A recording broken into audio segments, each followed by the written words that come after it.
일본의 잃어버린 10년 많이 들어보셨죠? 1980년대 일본 버블 경제의 소멸 이후 1992년부터 2007년까지 이어진 일본 경제 불황을 일컫는 말입니다. 당시 부동산 가격은 평균 3분의 1, 최대 10분의 1 수준으로 떨어졌고, 이와 더불어 일본 니케이 지수는 버블 당시의 고점 대비 50% 수준으로 하락하는 등 엄청난 규모의 부가 사라졌습니다.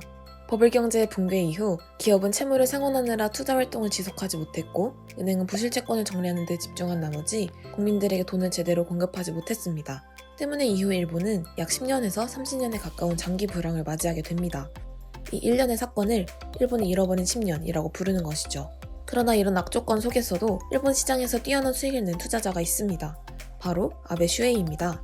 그는 1985년 1인 리서치 기업으로 시작해 현재 10조 원의 자금을 운용하는 자산운용사 스팍스 그룹의 회장이 된 인물입니다. 슈에이 아버지는 철강회사를 운영하던 기업인이었습니다. 학창시절 슈에이는 가업을 물려받을 생각으로 명문 사립대 조치대학교 경영학과에 입학하게 됩니다. 그러나 1973년 오일 쇼크가 발생해 아버지의 회사가 위기에 빠졌으며 1976년 회사는 파산하게 됩니다. 이후 당시 대학교 4학년이었던 슈에이는 고향으로 돌아가기보다는 미국 유학을 결심하게 됩니다. 그는 이후 보스턴 주립대학교를 졸업했고 MBA도 마친 후 노무라 증권 세일즈팀에 입사하게 됩니다. 노무라 증권 세일즈팀에서 일하던 슈에이의 주요 고객 중 한 명은 스위스 유니언 은행에서 그리스의 부호 마브로 마티스의 자산을 관리하는 칼람이라는 사람이었습니다. 비즈니스로 시작된 슈에이와 칼람의 관계는 신뢰로 다져지면서 1985년 칼람은 슈에이에게 함께 투자회사를 세우자고 제안하게 됩니다. 그러나 회사 설립 과정에서 칼람은 그의 고객이었던 마브로 마티스와 관계가 틀어졌고 일자리를 다른 곳으로 옮겨버립니다. 홀로 남겨진 슈에이는 그럼에도 불구하고 혼자 사업을 꾸려나갔습니다. 칼람과 동업하지는 않았으나 슈에이는 다행히도 마브로 마티스의 자산을 위탁하여 운용하게 되었는데 그 규모는 $10,000,000에 달했습니다. 또한 투자은행에게 일본 기업에 대한 분석 정보를 제공하는 대가로 그 투자은행의 빈 사무실을 제공받게 됩니다. 비록 동업자는 사라졌지만 사업의 시작은 순탄한 듯 보였습니다. 그러나 1985년 9월 22일에 플라자 합의가 발표되면서 사업시작 1년도 채 되지 않아 어려움이 발생하게 됩니다. 플라자 합의란 미국, 일본, 독일, 프랑스, 영국의 재무장관들이 플라자 호텔에서 외환시장 개입을 통해 당시 일본을 포함한 여러 국가들이 미국과의 국제무역에서 초과 수출을 달성하기 위해 자국의 화폐 가치를 인위적으로 낮추어 자국에서 생산된 제품의 달러 가격을 낮추는 행위로 인해 상대적으로 달러의 가치가 높아졌고, 이러한 달러와의 상대적 가치를 낮추고자 결의한 조치를 말합니다. 지금 중국도 미국에 대한 자국 상품의 수출을 위해 같은 전략을 쓰고 있습니다. 달러와의 상대적 가치를 떨어뜨리기 위해서 일본은 외환시장에서 적극적으로 달러를 매도하기 시작했습니다.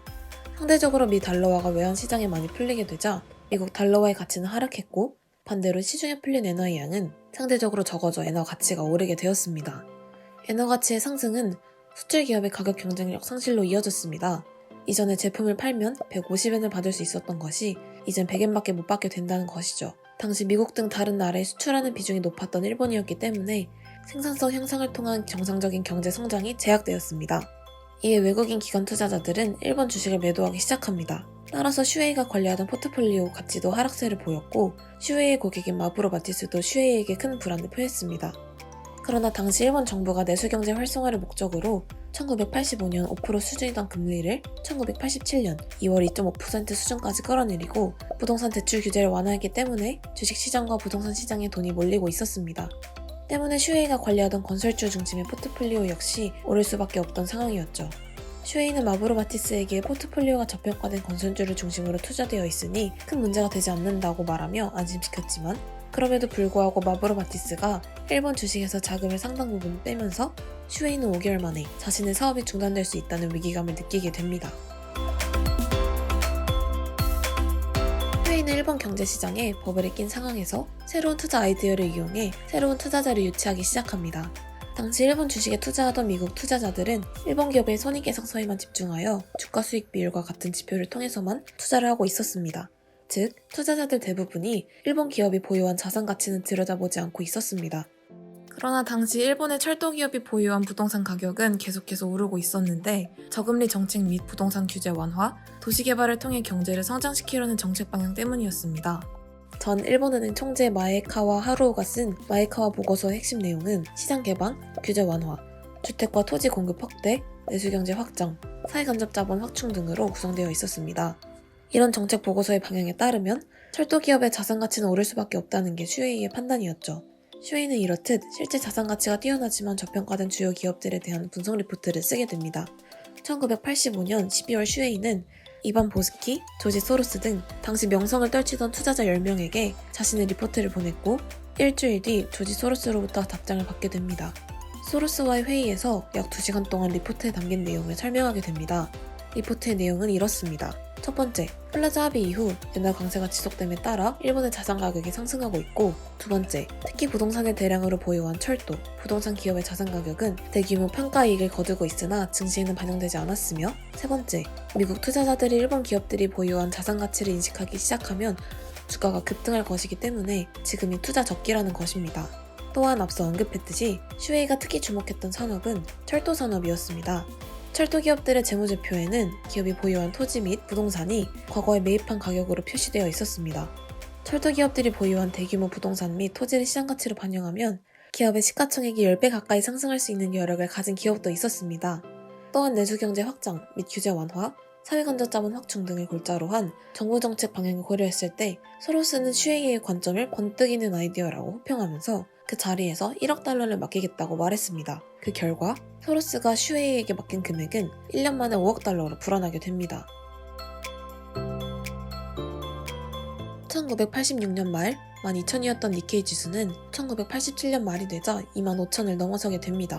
1987년에 일어난 블랙 먼데이로 글로벌 증시가 하락세를 면치 못했으나 일본 증시는 지속적인 상승세를 보였습니다. 소로스는 일본 증시가 버블이라고 판단했고 소로스가 운영하던 퀀텀 펀드는 일본에서의 투자를 모두 정리했습니다. 이로써 슈웨이는 조지 소로스와의 인연도 끝을 맺게 됩니다. 이후 소로스는 뉴욕이 아닌 런던에서 일할 생각이 있냐고 물었으나 슈웨이는 일본에서 자산운용사를 설립해 자신의 사업을 꾸리고 싶다고 대답합니다. 그렇게 설립하게 된 기업이 스팍스 투자자문사입니다. 스팍스라는 이름은 조지 소로스와의 첫 만남에서 소로스가 슈웨이의 아이디어가 번뜩인다고 표현한 스파크에서 영감을 받아 짓게 된 이름입니다. 슈웨이는 소로스로부터의 독립 이후 투자 범위를 비상장 기업으로까지 확대하게 됩니다. 슈웨이는 이 투자 아이디어를 소시오 이코노믹스라고 이름을 붙였으며 스위스 투자은행 크레딧 스위스와 중동의 국부 펀드로부터 투자를 이끌어내는 데 성공합니다. 이러한 투자 방식은 1989년 말 일본 경제의 거품이 꺼질 때에도 제한적인 하락세를 보였으며 이런 성과는 은행 등 일류 기관 투자자로 하여금 스팍스에 자금을 맡기도록 하는 계기가 되었습니다. 스팍스 그룹은 1997년 토픽스 지수가 20% 하락할 때에도 약 17.3%라는 수익을 기록했고 이후 1999년 상승장에서는 무려 54%의 수익률을 기록하며 많은 기관 투자자들의 러브콜을 받게 되었습니다. 스팍스 그룹은 2000년에는 한국의 자산운용사와 협력하면서 투자 범위를 일본 밖으로 확대했습니다. 2001년에는 자산운용사 최초로 일본 자스닥에 상장했으며 시가총액 4천억 엔을 기록하기도 했습니다. 2021년 스팍스 그룹은 현재 운용하는 자금 규모가 하나로 약 12조 6천억 원 규모로 포트폴리오 80% 이상이 주식으로 채워진 거대 자산운용사로서의 면모를 보이고 있습니다. 또한 최근까지도 노르웨이 연기금, 일임계약을 따내는 등 성장을 지속하고 있습니다. 슈웨이는 저성장기에도 주식에 투자하는 것이 낫다고 얘기합니다. 훌륭한 기업은 디플레이션이든 인플레이션이든 자국 통화 가치의 절상이든 절하든 중동 분쟁, 브렉시트 등 갖가지 이슈와 변화에 대응하면서 이익을 내기 때문입니다. 좋은 기업이 어떤 환경에서도 이익을 내는 것처럼 좋은 투자자 역시 어떠한 환경에서도 이익을 낸다는 슈웨이의 신념이 일본의 장기적인 저성장 국면에서도 성장을 거듭할 수 있었던 핵심 아닐까요?